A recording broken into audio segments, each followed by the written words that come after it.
Alors le Cameroun a enfin réalisé un match abouti, lui qui avait été décevant contre les Comoriens en 8e. Oui, les Lions indomptables ont enfin posé leurs griffes sur cette compétition.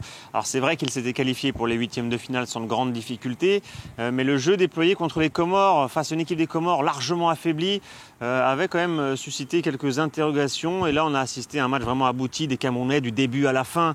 Ils ont mis la pression sur les Gambiens, beaucoup d'intensité. On l'a vu en première période avec les nombreuses occasions, l'intensité qui a été récompensée en deuxième période aussi, donc avec les buts, le doublé de Karl Toko et Cambi. Une Gambie qui, jusqu'ici, en tout cas jusqu'au quart de finale, avait réussi à perturber des gros noms en battant la Tunisie, en tenant en échec le Mali. Mais là, franchement, durant la rencontre, les Gambiens n'ont pas du tout existé. Aucune frappe même dans le match, aucune action offensive. Et la défense qui jusque-là avait été vraiment solide avec un seul but encaissé, eh bien, a fini par craquer deux fois. Et même en fin de match, le Cameroun aurait encore pu ajouter quelques buts. Du coup, les Camerounais avancent maintenant encore plus confiants. Ils étaient déjà confiants avant le match. On les avait vus arriver au stade en musique, les Camerounais. Mais là, ils vont maintenant retourner à Yaoundé pour la demi-finale. Ce sera face au vainqueur du match entre l'Égypte et le Maroc. Mais cette victoire précieuse contre la Gambie, sans encaisser de but aussi pour la première fois depuis le début du tournoi, va faire franchir un cap peut-être au niveau de la confiance dans cette équipe et peut-être permettre au Cameroun de continuer sa mission en Coupe d'Afrique des Nations. On le rappelle, les Lions indomptables qui sont poussés par tout un peuple ici, on l'a vu tout à l'heure au stade Japoma, et ils vont essayer d'aller chercher le 6e titre de champion d'Afrique. Et pour ça, il faudra d'abord remporter la demi-finale qui sera donc contre le vainqueur du match entre l'Égypte et le Maroc. Merci Cédric Ferreira pour toutes ces précisions. Xavier Barret, la Gambie a tenu une mi-temps. Est-ce que c'est le manque d'expérience qui a pêché tout à l'heure ? Oui, mais aussi surtout le fait que cette équipe gambienne, elle a des atouts d'abord athlétiques que le Cameroun a également. Donc, j'allais dire à combat de même style, le Cameroun était devant et il l'a confirmé.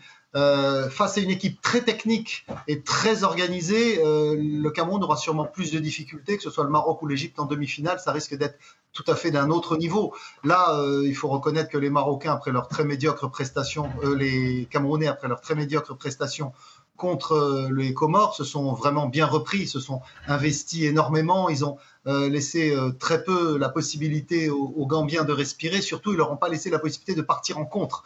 Et on sait qu'il y avait un joueur clé dans cette équipe des Scorpions de Gambie, c'est Moussa Barro, qui est l'attaquant de Bologne en Italie, qui a quand même été transféré pour 18 millions d'euros l'année dernière. C'est un garçon qu'il fallait surveiller. Et finalement, les Camerounais, avec ce système de jeu un peu limité dans son expression technique, mais extrêmement impliqué dans l'engagement athlétique, ont finalement complètement empêché cette équipe de Gambie de jouer dans le secteur offensif.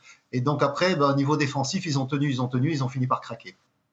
Hervé Kouamouo, tout le monde attendait Aboubacar, et finalement c'est Toko Ekambi la star de ce match. Oui, mais enfin, les deux sont les seuls qui ont marqué pour le Cameroun. C'est le seul buteur. 11 buts et 6 pour Aboubacar, 5 pour Toko Ekambi. Mais je pense que le plan de jeu était simple, de passer par les couloirs et de faire des centres en retrait. Pendant toute la première mi-temps, ça a été, c'est pas passé, notamment un face-à-face qu'Aboubacar, on ne sait pas comment le gardien a pu la sortir. Et puis, début de deuxième mi-temps, c'est passé. Il y a eu centre en retrait. Effectivement, les deux étaient régulièrement dans la surface de réparation.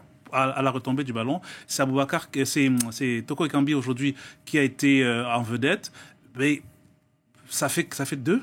Il vaut mieux avoir deux gâchettes, parce que comme ça, si l'un est en méforme, l'autre fait ce qu'il faut faire. Et je pense que c'est un match difficile à analyser quand même, parce que la première mi-temps, ça tournait, mais c'était pas dangereux, effectivement. Beaucoup de possession de balles, mais bon, ils ont été en danger une seule fois, les Gambiens.